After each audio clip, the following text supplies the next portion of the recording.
Please welcome our next poet and storyteller, Monique Franklin, also known as Verbal Oasis. Monique is a poet and teaching artist. Her poetry gives voice to social issues, human relationships, tributes to her many influences and self-discovery. In 2014, she was selected for Four Cultures Touring Artist Roster and the CD Forum's Creation Project. Monique is the owner and operator of Inspired Child, an arts organization that has been providing arts events for youth and families since 2006. Monique. Thank you so much. It's an honor to be here, always amongst the company of the African American Writers Alliance. And I appreciate the library for creating this space for us. On the theme of celebration, I have a couple of poems to share. The first is a celebration of hair. Her afro is round, full of power. There must be a million, a billion curls all curling down, spiraling around her afro. Her afro has bounce back from anything. Life can't tarnish her illustrious crown sitting on top of her pretty brown head. It is real and resilient. She doesn't know it, but her fro has that perfect hold.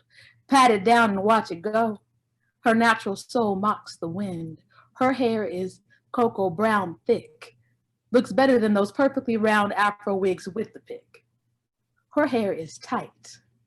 I tell her in any way I can. I let her know, girl, that afro you got is solid gold. Thank you, thank you. This next couple of pieces I'm going to share, I actually had the wonderful opportunity to take a healing trip to St. Lucia, and I wrote these.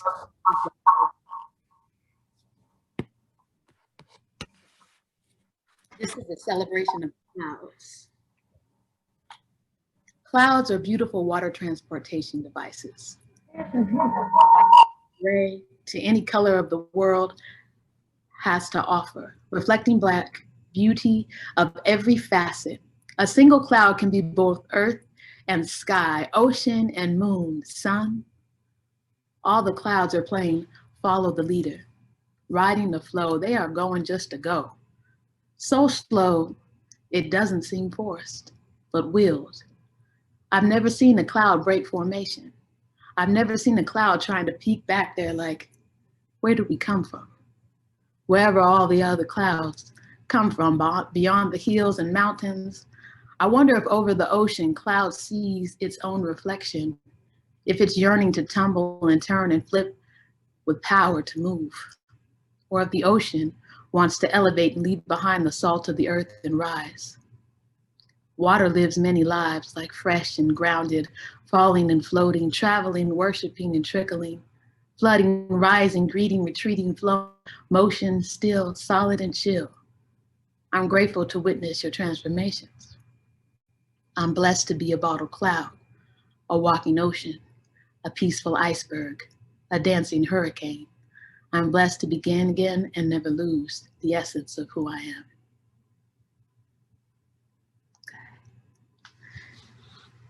This next piece is called A Celebration of Breath. It's also a poem that was written in St. Lucia. My breath shares a rhythm with the waves. It sounds like water pulling and pushing the shore, flowing in and out of my body, a symphony of filling and emptying. I notice that there are soloists in the world competing with this simple orchestra of the lungs. Birds chirping, hammers swinging percussion, inner thoughts forming on the top of waves of oxygen as I send it out to sea, far away from me, as I exhale, leaving me to be with me, leaving me to be with each breath, with each new moment of nothing. With each blank canvas, I learn the lesson of renewal.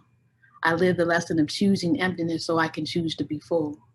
I'm wrapped in the harmony of all my cells being nurtured and loved and healed and prepared for the greatness that is this day, that is this breath, that is this breath, that is the next. Awesome. This is, I've been working on a play for the last 8 years almost, called Mama's Muse. And it's very exciting. I'm going to be producing it, a full version of it, this fall. We're trying to set the dates with the CD form, end of October, beginning of November. So this next piece is a celebration of mothers for Mama's Muse. Mamas wake up early after going to bed late. Mamas educate, not just her own, but a whole nation, so she can later cry tears of prouds and crowds at graduations. Mama knows angels who act like hell. Mama work a full-time job and sometimes two, raising kids, working and going to school to put her passion in priority. Mamas do what they got to do.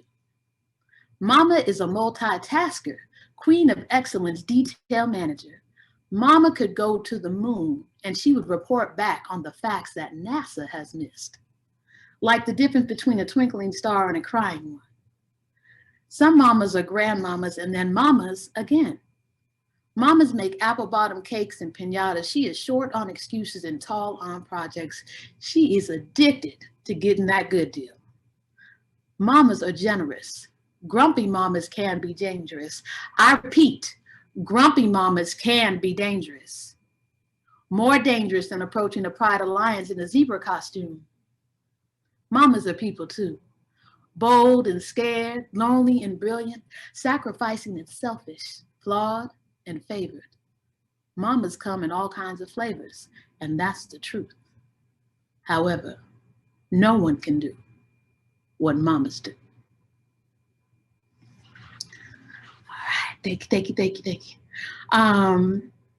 This last piece that I'm going to share, let me make sure I'm telling the truth. It is the last piece.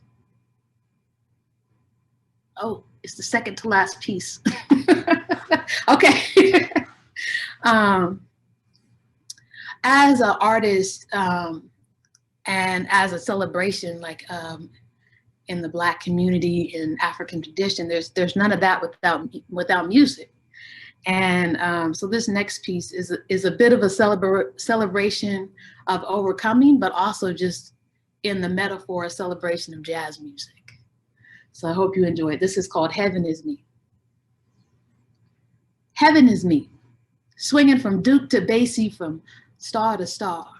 I tried to do it, that duet, but I got tired of covering up scars, so I soloed outside of his ragtime composition, a cage made of bars. Hailed Cap Calloway, the driver of my getaway car. Those big band-born hip cats allowed me to leave that riffraff on a high note that spoke, I ain't your pitch. We finished. I sailed away on my musicianship undiminished. My solo debut imbued my bass with hues unabused. My tune wasn't all blues. I was brand new and feeling Nina Simone good too. Now I'm a smooth walking bass line.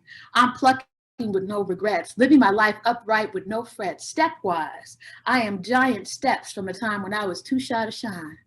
I find perfection in Ella's voice, intimately imitating any instrument of her choice while scatting How High the Moon. I don't know about you, but I plan to continue to find myself inside great performers. My latest muse?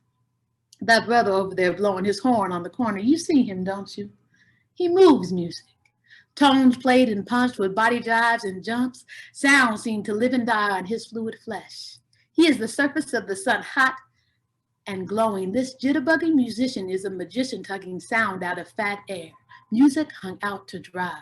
He plucks notes from the closing line and then throws them at the crowd as if to say, there, try that on. And it fits perfectly. As he arches his stanza, he bends his back, birthing notes.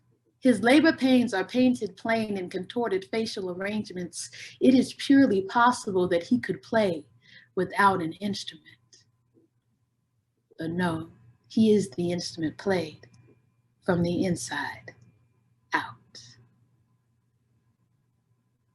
Hey. All right, this is the last one, if that's all right.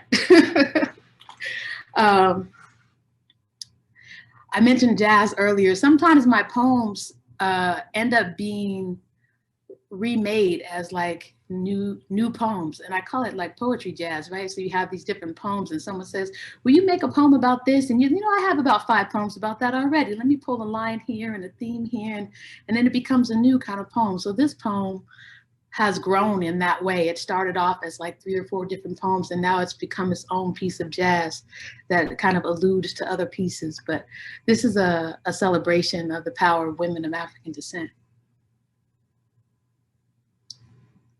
Before I had a name or a form, I existed, a creative force, love untethered at my essence. I am a high priestess, deity, a goddess divine, an ancient warrior reincarnated, transcending time. My spirit is as tall as the universe is wide. I am the ages unfolding into eternity. I am the sacred soul that birthed every ancient ancestor of humankind. I'm the sacred soil enriched with the memory of their voices, impregnated with their intellectual remains. I am so strong, my roots traveled under the ocean and deserts and mountains. Humanity in its infancy was a beautiful, brilliant Black child. They were my children. My children were the forebearers of thought, the developers of science, the inventors of technology, the architects of society, the explorers of spirituality, the curators of culture, and the producers of art. My stride is always accompanied by ancestors. I never walk alone. My counsel is sought. My wisdom and will, when spoken, is born. I am born to lead and to liberate. My choices in my life are deliberate. As I have whispered life at the dawn of every civilization, I am a queen, purposeful, powerful, irreplaceable, beautiful, relevant, passionate, loving, and sacrificing, a genuine genius, me. I build communities. I am unity. I am the divine mother. I am the more in your veins, the rhythm in your soul, calling you home, whispering to you from a distant shore. You are great. You are powerful. You are the divine one, calling you to be great, calling you to continue to create, to be world makers, calling you to continue to educate, to elucidate the truth, to take action. I am a daughter, a sister, a friend, a lover, an auntie, and then a mother. In this life, I know who I am. I am the keeper of nations. Thank you very much.